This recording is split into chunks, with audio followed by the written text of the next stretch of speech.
Salut à tous, c'est Thibaut de nosjeuxdesociété.fr. Aujourd'hui, on est là pour découvrir un jeu pour enfants qui s'appelle Super Miaou. Donc Super Miaou, on le met en avant parce que c'est un très bon jeu pour initier les enfants à ce qu'on appelle le deck building. Alors si vous ne connaissez pas le deck building, on le voit dans plein de jeux adultes, soit sur Clank, Dominion, Dune Imperium. Et si vous ne connaissez pas du tout, vous allez vite comprendre, je vais vous montrer comment ça marche. Donc Super Miaou, c'est un jeu qui dure environ 15 minutes, de 2 à 4 joueurs. Sur la boîte, ils mettent dès 6 ans, mais nous, c'est tellement bien fait que nous, les enfants, ils ont 4-5 ans et on a joué sans aucun problème. Je pense que jusqu'à 8-9 ans, ça peut plaire et on peut faire pas mal de parties. Au-delà de 9 ans, je pense que les enfants seront assez grands pour aller directement sur des jeux un peu plus gros, notamment en termes de deck building. Alors Super Miaou, pourquoi il faut le découvrir ? Vraiment parce que c'est extrêmement bien fait et c'est très sympa.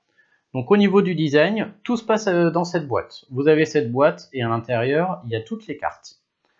Donc quand vous l'ouvrez, vous avez toutes les cartes que vous voyez là, avec des petits plateaux joueurs comme ça, il y en a 4. Ici j'en ai mis 2 pour l'exemple.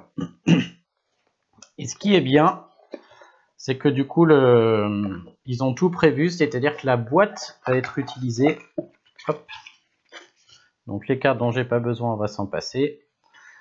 Mais on va déjà utiliser le dos de la boîte qui va servir en fait de marché, puisque dans les jeux de deck building, on va essayer d'acheter des cartes de plus en plus fortes. Et ça, ce qui sert à l'intérieur de la boîte va servir de poubelle, puisque dans les deck building, au bout d'un moment, on a des cartes qui ne sont plus très intéressantes et on va les jeter. Et donc, pour les enfants, on va les jeter à la poubelle. C'est vraiment très bien pensé. Alors, qu'est-ce qu'il faut faire dans Super Miaou? Comment on joue?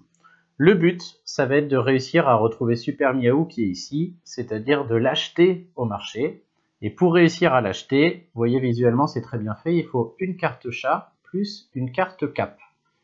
Il va falloir donc aller réussir à acheter d'abord des capes, qui coûtent 5 pièces d'or, et réussir à aller acheter un chat, qui est là, qui lui coûte de la pâtée. Et donc la pâtée, elle s'achète ici, et elle coûte 4 pièces d'or.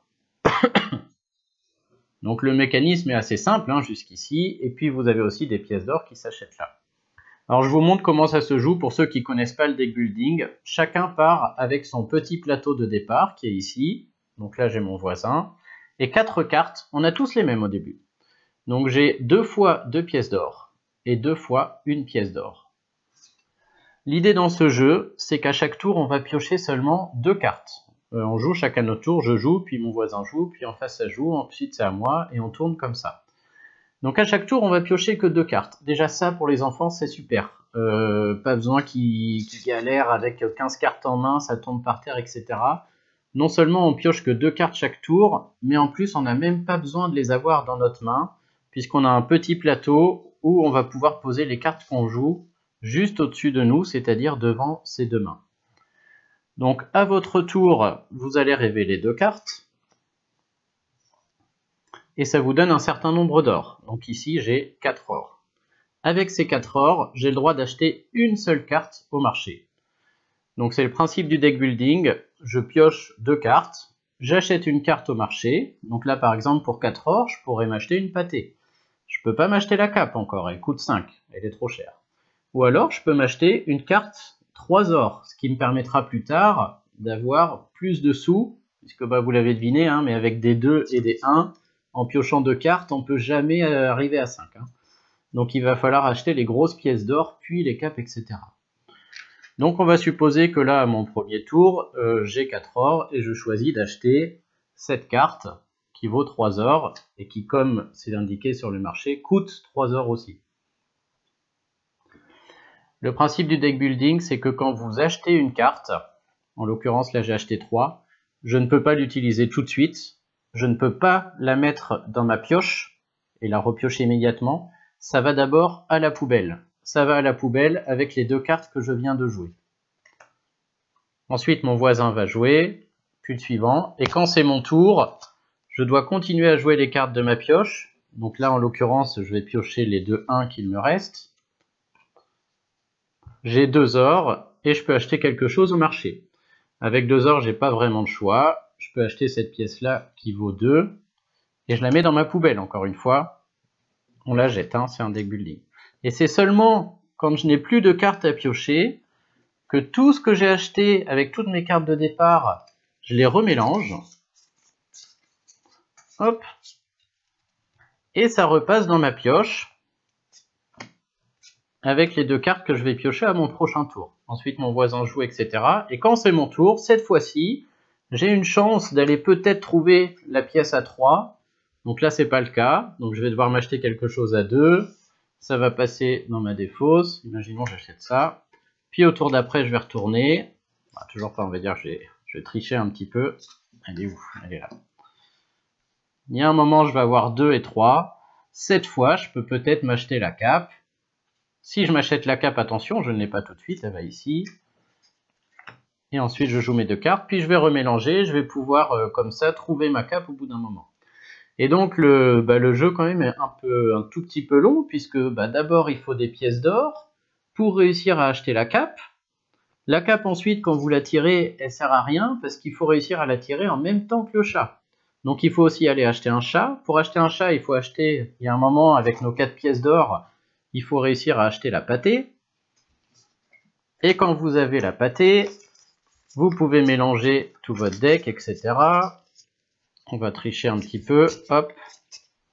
Et quand mon tour revient et que je dévoile ma pâtée, ça y est, dans ce cas-là, j'ai le droit au marché d'acheter la carte chat, qui ne coûte pas d'or, qui coûte de la pâtée.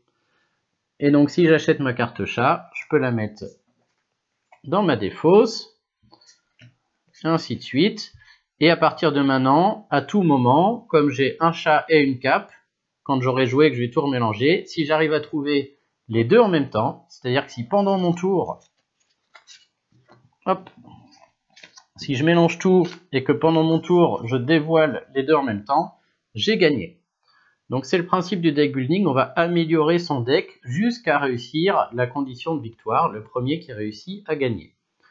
Donc bien sûr, ça paraît un peu long, mais heureusement, on a deux possibilités pendant notre tour. Soit on achète une carte du marché, soit on peut jeter une carte. Et donc on va pouvoir, au bout d'un moment, quand on aura réussi à acquérir les grosses cartes, on va pouvoir épurer son deck. Et sur un tour comme ça, où je pioche un 2 et un 1, où j'ai 3 ors, si j'ai déjà toutes mes cartes clés, je peux dire attention, ce tour-là je n'achète rien. Par contre celle-ci, je m'en débarrasse.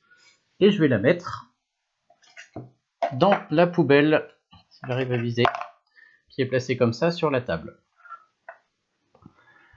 Donc on joue comme ça, et le premier qui arrive à trouver Super Miaou a gagné la partie.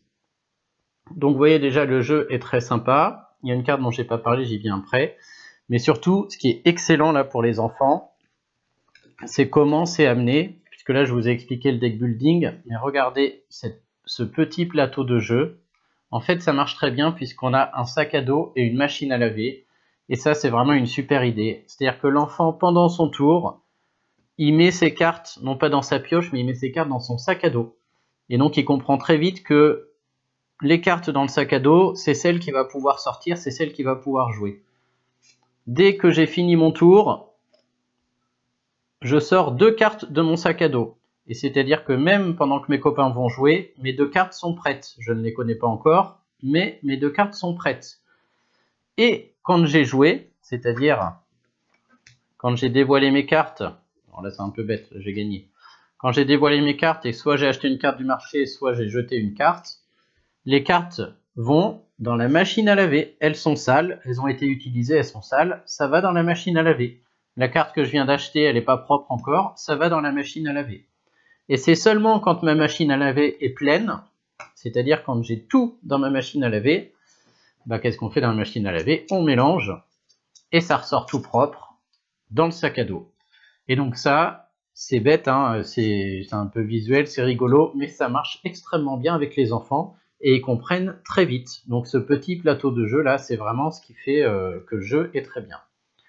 Donc pour la première partie, moi ce que je vous conseille, c'est de jouer comme ça.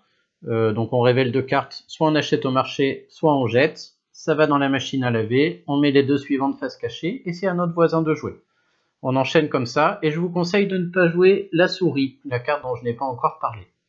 Donc sur la première partie, ça va être assez linéaire on va dire. Au début, tout le monde va acheter des pièces d'or.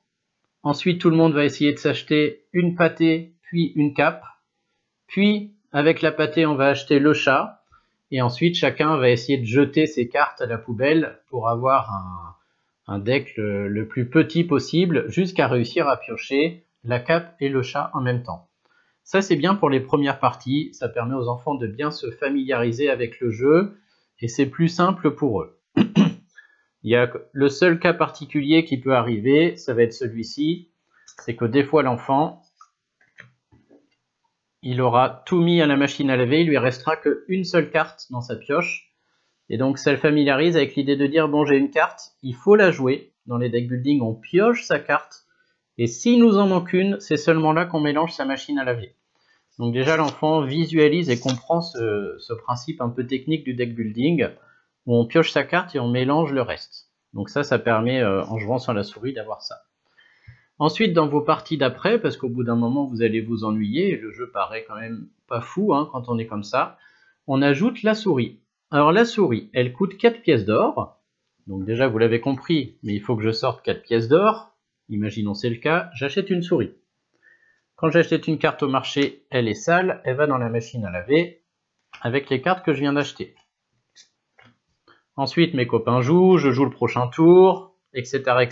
jusqu'à ce que j'ai tout joué et que toutes les cartes soient dans mes défausses. Je mélange dans ma machine à laver, ça repart dans mon sac à dos, et il y a un moment ou un autre, je vais réussir à piocher la souris. Donc la souris, c'est la troisième action. Au niveau de vos actions, soit vous achetez au marché, soit vous mettez une carte à la poubelle, soit vous utilisez la souris qui arrive, et la souris permet de voler une carte à l'adversaire. Et c'est là tout le sel du jeu, c'est que je vais pouvoir aller voler une carte. Alors attention, pas une carte de la pioche, pas une carte de la machine à laver, si jamais il avait aussi des cartes dans sa machine à laver, une des deux cartes qu'il va jouer. Et donc je lui vole, je sais pas, celle-ci par exemple, et la carte volée, attention, je ne la joue pas, elle va dans ma machine à laver. Et donc la souris change tout, puisque ça empêche de suivre un peu ce schéma où je n'achète qu'une seule cape et je me débarrasse de mon or, où j'achète le chat et je me débarrasse de mes pâtés. Bah non, parce que si quelqu'un vous vole votre chat ou votre cape, vous êtes mal et il faut tout recommencer à zéro. Et donc grâce à la souris, on a plein de techniques et tactiques différentes. Les enfants adorent se voler des cartes. Et voilà, du coup, c'est ça qui rend le jeu vraiment très très sympa, très très marrant, quoi. Donc attention, quelques petites règles. La souris, quand on l'utilise, on va pas la garder, c'est trop fort sinon. Elle retourne au marché. Donc c'est une carte one shot et qui est un peu qui tout double, puisque je peux voler une cape, mais je peux aussi voler un 2 ou un 1, une carte toute pourrie. Et donc la souris oblige les enfants à réfléchir, tiens, qui c'est qui a acheté la cape? Ah, elle est pas encore dans sa machine à laver, ça veut dire qu'il va peut-être la piocher, peut-être je peux lui voler une cape. Voilà, grâce à la souris, on a plein de choses comme ça. Là, par exemple, j'ai volé une carte à l'adversaire, faut qu'il en remette une. Ah, il en a plus. Bon, et ben il mélange. Il remet dans son sac à dos. Et je me suis fait prendre une carte, je remplace. On a plein de choses comme ça qui sont très intéressantes grâce à la souris. Et voilà, ça apporte du sel au jeu. Et plus ils vont être à l'aise, plus ils vont pouvoir réfléchir comme ça à des petites stratégies et voler la bonne personne. Est-ce que c'est mieux de voler ou est-ce que c'est mieux d'aller droit au but, etc. Donc voilà, pour le jeu Super Miaou. Tout est très bien conçu. À noter qu'on a une carte de départ un peu particulière. Hop. Celle-ci qui ne peut pas être mise à la poubelle et qui ne peut pas être volée par la souris. Ça vous permettra de ne jamais être coincé. Donc ils ont pensé à tout, puisque quelqu'un qui va jeter tous ses ors parce qu'il a trouvé la cape et le chat, si jamais il se fait voler sa cape, il va falloir qu'il la rachète à 5, donc il faut qu'il rachète des ors, etc. Et si on avait jeté toute notre pièce d'or, on pourrait se retrouver coincé. Mais heureusement, ils y ont pensé, ils ont mis une carte qui ne peut pas se faire voler ou ne peut pas aller à la poubelle. Et si on tombe dessus, notre souris est perdue. Donc vraiment, le jeu est très très bien conçu, c'est 15 minutes, c'est fait par Space Cowboy, et on vous conseille vraiment d'aller là-dessus, c'est un excellent jeu de deck building pour les enfants. Voilà, j'espère que la vidéo vous aura plu. N'hésitez pas à suivre le site, à vous abonner à la newsletter tout en bas ou à suivre la chaîne YouTube. Et je vous dis à très bientôt pour de nouvelles vidéos. Salut tout le monde!